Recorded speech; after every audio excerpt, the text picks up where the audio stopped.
Adrian, I'm sure you like money.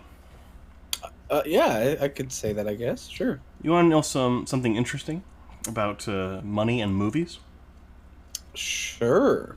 Do you know that there is a common theme between the two least profitable movies of all time? I did not. They both take place on Mars. Interesting. Okay, So what the are they? the two least profitable movies of all time are John Carter, which we covered on here because it had a loss of $127 million, and Yikes. Mars Needs Moms, which had the worst return on investment ever for a movie studio, where they lost $143 million. I don't know what that is. 2011? 20, I think so. It's the one. It's by the same director that did today's movie, so that's a nice tie-in fact. What is this movie? I've never even heard of this. It's the Martians kidnap all our moms because they need to have moms. It was like a, That's the plot? I believe so. Why does it look like Sid from Ice Age is the main Martian? Because he is. This is how they got Ice Age in the 20th Century Fox deal, was because they needed to make back the money. Manny, we gotta go. Mars needs moms. I don't know. Oh my god! But quick, before we jump into today's movie, though, do you know what the most profitable movie of all time is? I know, like, box office wise. So, what do you think? Well, are we talking like just American movies or It, global? it would be percentage from budget to how much it made. Oh, I don't know, but I know the most revenue of all time is Avatar. Yeah, well, the most So profitable, yeah, I don't know the most profitable. making a 19,758%. Like, Is it Blair Witch? no, you're close. It is Paranormal Activity. Yeah, that was my next guess. Yeah, Yep. that budget was like I think for Paranormal Activity. $60,000 budget, Yeah, and it it made was almost crazy. $90 million. Yeah, It's ridiculous. I mean, hey, I know good for for them Blair though. Witch. I think Blair Witch. This is probably an over exaggeration, but I think the budget at the end of it was like $35 because they rented All the a equipment. lot of the camping equipment and even the camera, and then returned it 2 days later after filming. You never know.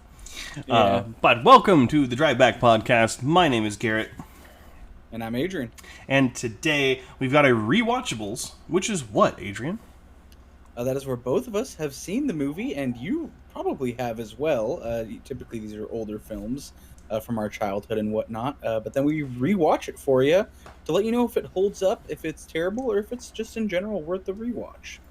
That is exactly right. And today we've got Robert Zemeckis' CG interpretation of the classic high school English class novel Beowulf. So let's go ahead and get into Beowulf. Beowulf, real quick, before we jump into the movie at all, it is not available to stream anywhere. You do have to rent it, which for some is unfortunate, for some may not. I don't know. Depends on your financial situation, I guess. But let's go ahead and dive right into the facts of this movie. It was released in 2007, and it was directed by Robert Zemeckis, the same director that did Back to the Future and Mars needs moms. Mars Needs Moms, yeah, and Who Framed Roger Rabbit, actually. And it stars Ray Winstone, Angelina Jolie, and Robin Wright. The warrior Beowulf must fight and defeat the monster Grendel, who is terrorizing Denmark, then Grendel's mother, who begins killing out of revenge. So, very much obviously based off of the classic novel of the same name. Adrian, that besides the flying cat in the background, Yeah, wow. what was your experience with this movie before today? Is this something you saw in theaters, or was this something you watched later? I did go see it in theaters, and when I went and saw it in theaters, this movie looked really good. It was definitely like a lot of cutting edge CGI. I definitely remember myself as a kid, like, not realizing it was animation immediately, like it taking me a second, because I think we were just in that era of this was like really pushing some boundaries. So yeah, that was kind of my initial thing. Saw it in theaters. I was supposed to read the book in school, didn't, but feel like I got the gist from the movie. Yeah, I think I don't want to say I saw it in theaters. I don't think I did. This would have come out when I was in middle school. So I didn't watch it in theaters. I think I watched it later on at home. And I remember everyone clamored for the unrated cut with the promise that we might see more of Angelina Jolie naked at the time. 2011 or 2007, right? Yeah, I was in middle school. Yeah. So, Yeah. But yeah, I remember everyone was like, yeah, I gotta get the unrated cut because we want to see if Angelina Jolie is naked. And it's like, well, technically she is, but she's got gold on her or whatever. Anyhow. They did motion cap her, and I do know that, like, that is her for sure, but she did not know that she was going to be in the movie as much as she was. She did not expect to be that revealed. Yeah, exactly. Which is, I mean, it is what it is. But general thoughts before we dive into some spoilers?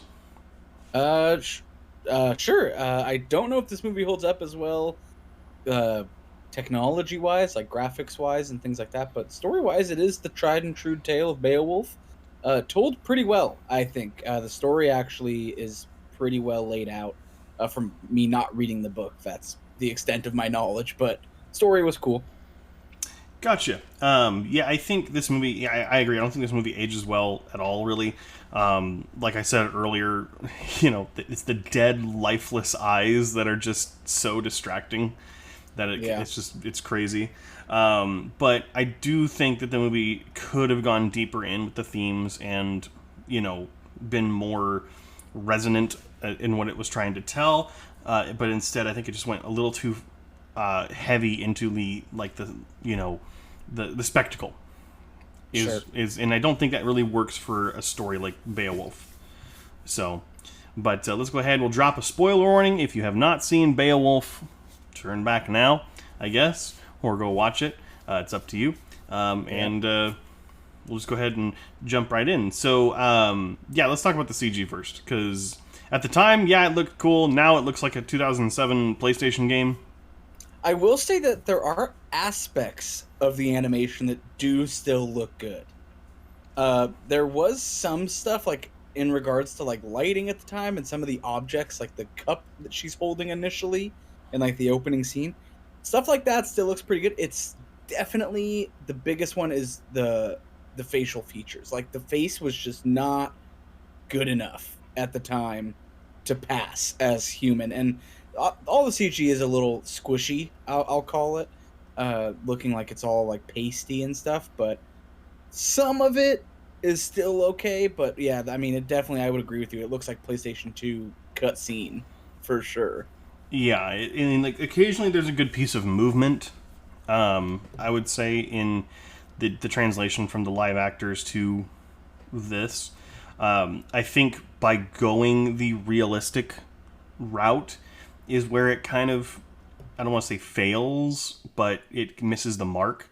I think they would have been better going for like an artistic style instead. Yeah, similar to what was in like the this director's version of A Christmas Carol with Jim Carrey, which that one is a little bit more artistic in how it shows its characters, but there's still a semblance of the actor in them.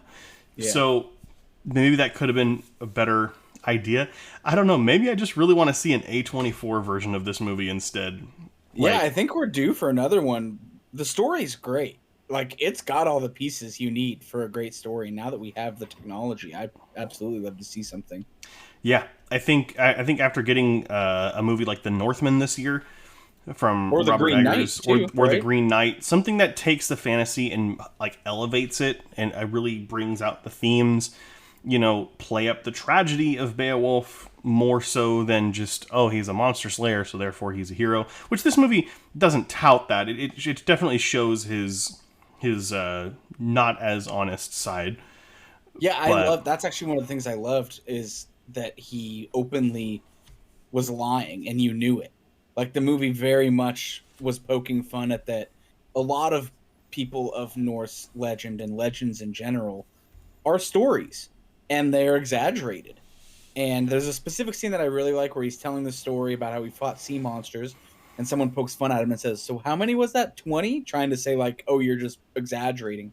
And he dials it back and he goes, 9. And then his guy over in the corner goes, last time he said the story, it was 3. And it just totally plays into that character, like a character with that kind of fault in them, would make the same choice. Like, it really does build a good character story to Yeah. have someone capable of things like that. So really well done on that part. Yeah, I agree. And I think one of the other strengths for this movie that I did want to talk about, purely from the fantasy, the D&D type nerd inside me, is I do actually really enjoy Angelina Jolie in this movie. I think her voice is perfect. The accent she puts on, I mean, whether it's fake or whatever, it sounds great in a fantasy setting. And the design of her character, you know, I mean, obviously there's the one that looks like her, but like the actual demon or whatever it is side of her is really interesting looking, and only showing that in reflections is a really smart idea. Yeah, and that was actually going to be one of the things that I really liked, is like not showing it first off for quite a bit, like keeping it very elusive as a character, and then finally revealing her, I guess, like her seductive self. I thought it was really well done. Yeah. Part. Not to mention the ending, which is a little more up to your own interpretation. Yeah. But I do think that there's something that makes me think he gives in at the very end. I totally think so. Because when it fades out, it fades to gold first, and then it cuts out. Oh, interesting. I did not pick up on that. So I wonder if that's like, hey, yeah, he did it too. But also, really good touch to when they cast the Beowulf's son, who is the Golden Dragon. It is not a separate actor. It is the same actor as Beowulf. It's Ray Winstone.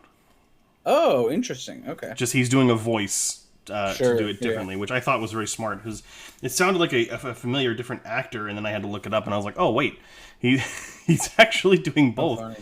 Because I mean, I thought Ray Winstone's performance was a little bland as Beowulf, but the performance as the Golden Dragon son character, that was actually interesting for what little he's in the movie. Sure. But I think, for me, this movie really succeeds in, I would say, its first half, which is, I would say, up to the part when Beowulf and Grendel's mother do their thing.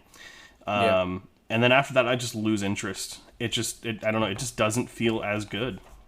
Yeah, I think it was an interesting choice to have the time jump. I get that you have to explain like both sides of the story, but I think the way that it jumps is not satisfying enough to keep you hooked.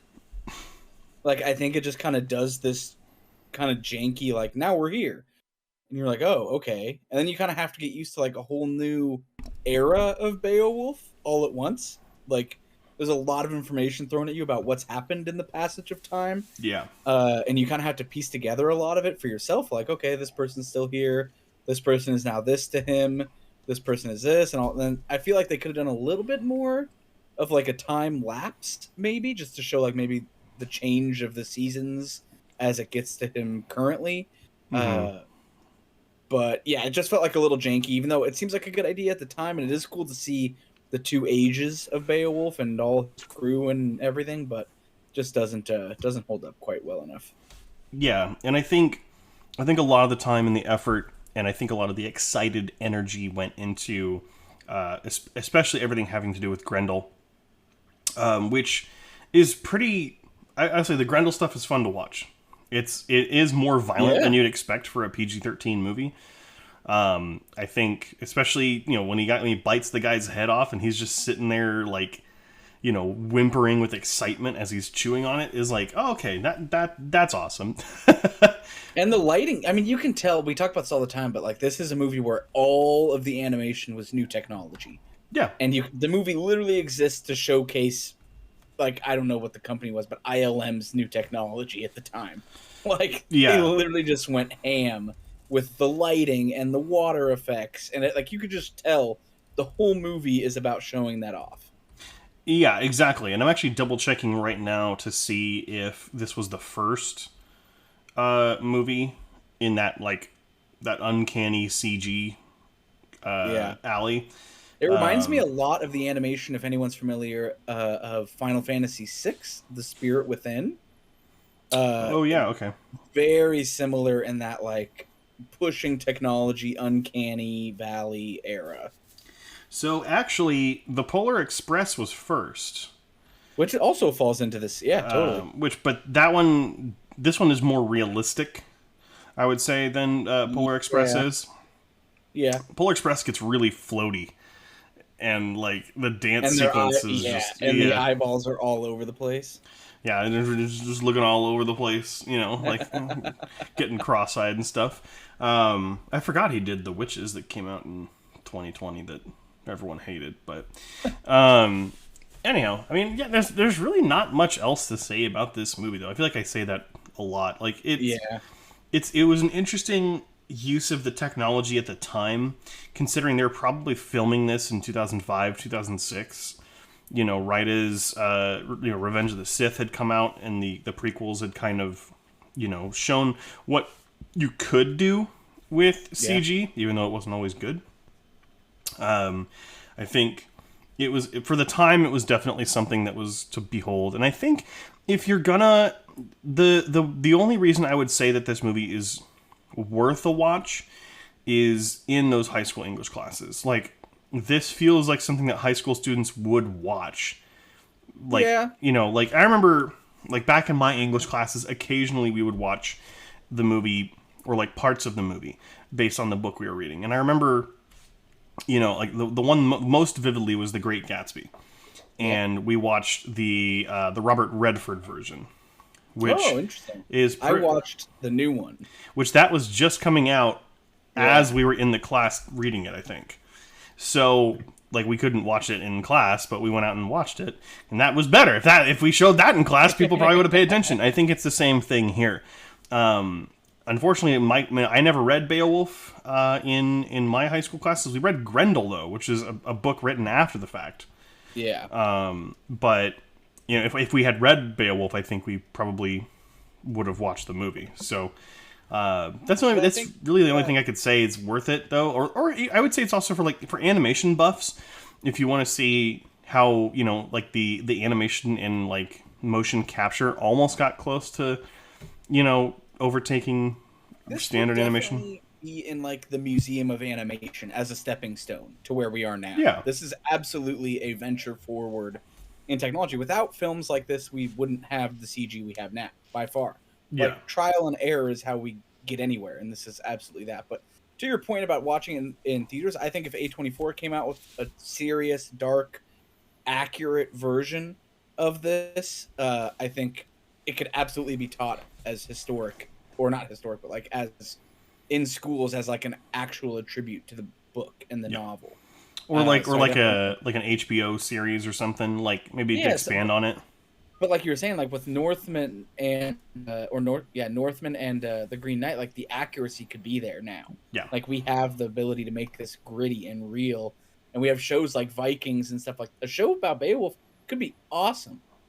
Yeah, like the story is great, but I think you need more time to tell a whole life story than a movie. Like I think it needs more, and maybe that's A24's like second show that they do, because I know they did Euphoria, but maybe they do something else. Yeah, I think not only the accuracy to the book and to the period could be good, but also the artistry. Like that's the biggest thing for A24. They're art house films, like at their core. Totally. So I'm sure that's what A stands for in A24. Yeah, I definitely agree. But yeah, that's all I've got for the movie. I don't know if you got anything else you wanted to talk about. No, I guess my final thoughts are that the story is super interesting, really engaging. The movie doesn't do it justice quite fully. It definitely loses you after the switch or the jump to adult life or like ruling life. But the CGI also doesn't really hold up. But again, the story is interesting enough. I do want to see more out of the story, and I think they did good enough that I definitely watched the whole thing. Like I was not overly bored where I like wanted to turn it off or anything. So because that, I gave it a 65. Alrighty. Yeah, I think it's a surface level retelling of the classic piece of literature. I don't think it spends enough time digging into its themes and its preferring of spectacle over substance. Not style over substance, more spectacle over substance. Really does the film wrong in a lot of ways. And we gotta admit, they're really creepy CG models. Almost naked Anthony Hopkins just gives me nightmares. Yeah. Also, real quick, a lot of like, almost nudity in this movie for some reason. Yeah, Like, mostly men though. Which I mean, I'll take it. If it's not just senseless, picturing of nude women for no reason other than it's accurate for the time. Well, men were nude far more than women were back in but there's like those that times. scene, real quick. I know you're in the middle of, but there's that scene where he's laying on the ground ready to fight Grendel naked, and his like captain is staring at him, and he goes like, "Hello." Like, what do you want? And I just wanted that guy to be like, I'm gonna gobble you up, sir. Like, it was like such an awkward scene for them to just be staring at each other with those eyes, and they're just like empty. They're dead. You're looking like a stuck pig out there, sir. But that being said, I'm not too far off. I gave the movie a 49. I definitely enjoyed it better when I was younger. And now I don't think I enjoy it as much, but it was definitely fun to go back and rewatch it to see if my memories held up true. Sure. So, which is the whole point of these episodes. Yeah, absolutely. So, rewatchable, maybe. I would say no, unless you're in an English class in high school, or doing it for like animation, or you just have that inkling of like, is it as good as I thought it was? And you really want to prove it to yourself? There are people on like IMDb that think this is like a really, really good movie, and like it's under or misrepresented, and it's like underappreciated. And go for it. Hey, if you think it's fantastic, hey, I think King Arthur: Legend of the Sword is a great film. So we can't, we all have our out there opinions, but hey, go for it though. I mean, I'm not going to tell you that you're wrong. I mean, I can say if a movie's good or not, and so you can as well. But that doesn't mean that it discounts anyone else's opinion. So, but Adrian, where can people find us online if they want to follow us and know what we're doing next? The Drive Back Podcast, pretty much everywhere. Any platform you want to follow us, YouTube, go ahead and subscribe, follow, like, share, all that good stuff. We post every Monday across all platforms with exclusive stuff coming out on YouTube every once in a while. So again, that is the Drive Back Podcast on everything you can find us. That is absolutely correct. And next week, we are going to have a Phone a Friend, which is going to be fun. But it's actually kind of like a double feature, back-to-back Phone a Friend. Our friend of the show, Mark, also one of our 5-star review people, has asked we watch one of his favorite movies of all time, The Thomas Crown Affair. But there are 2 versions of it. There's the original with Steve McQueen and a newer one with Pierce Brosnan, I believe. Yes. So we'll be watching both of them. We'll see which one's better, if both of them are worth your time. But make sure you tune in for that. That'll be next week. So thank you so much for watching. Thank you so much for listening. We love you so much. We'll see you next week here on The Drive Back. Thank you for listening to this episode of The Drive Back. Make sure to be on the lookout for new episodes every Monday, and make sure to follow us on social media.